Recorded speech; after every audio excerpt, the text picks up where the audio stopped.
Have you ever stayed in an Airbnb and felt like something was off? Maybe it was the creak of a floorboard, the flicker of a light, or the eerie silence that made your skin crawl. Tonight, I'm going to tell you a story that will make you think twice about your next vacation rental. This is the tale of a cabin in the woods, a place where the shadows don't just watch, they wait. So, turn down the lights, grab a blanket, and let's begin. Oh, and don't forget to hit that like button and subscribe to Mr. Dread for more chilling tales that will keep you up at night.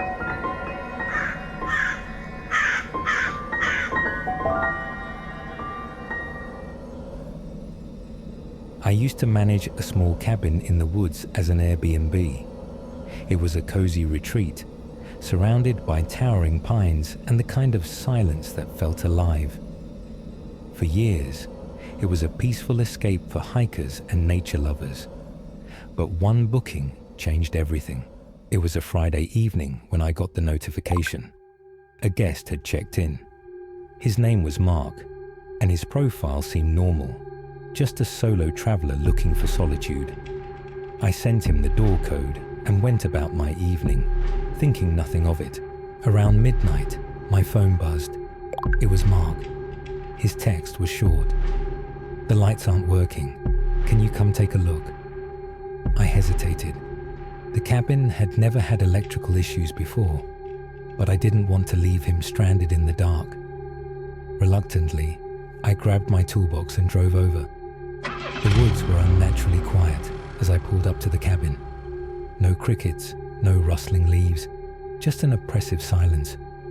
The cabin itself was pitch black, not a single light on. I knocked on the door and called out, "Mark?" "It's the host. I'm here to fix the lights." No answer. I entered the code and stepped inside, my flashlight cutting through the darkness. The air was cold, colder than it should have been for a summer night. "Mark?" I called again. Still nothing. I headed to the basement to check the breaker box. The switches were all flipped off, which was strange. I turned them back on, and the lights flickered to life.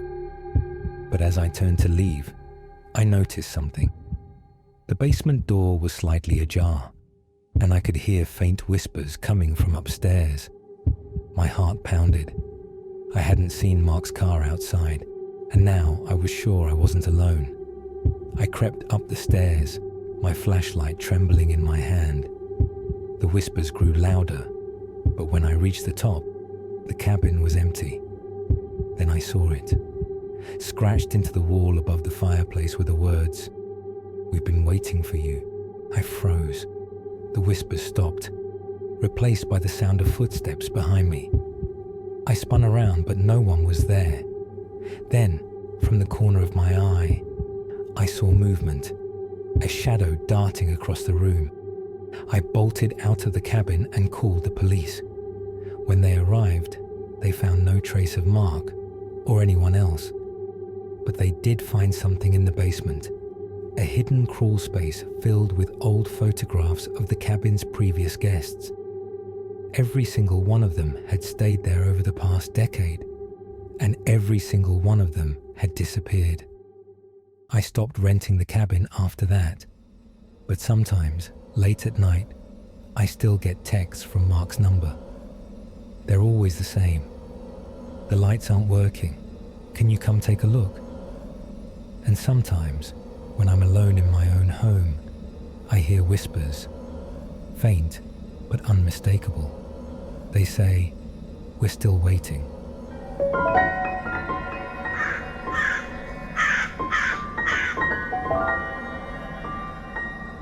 And that's the story of the cabin in the woods, a place where the line between guest and ghost blurs, and where the shadows never truly leave. If this story sent chills down your spine, don't forget to hit that like button, subscribe to Mr. Dread, and ring the notification bell so you never miss a terrifying tale.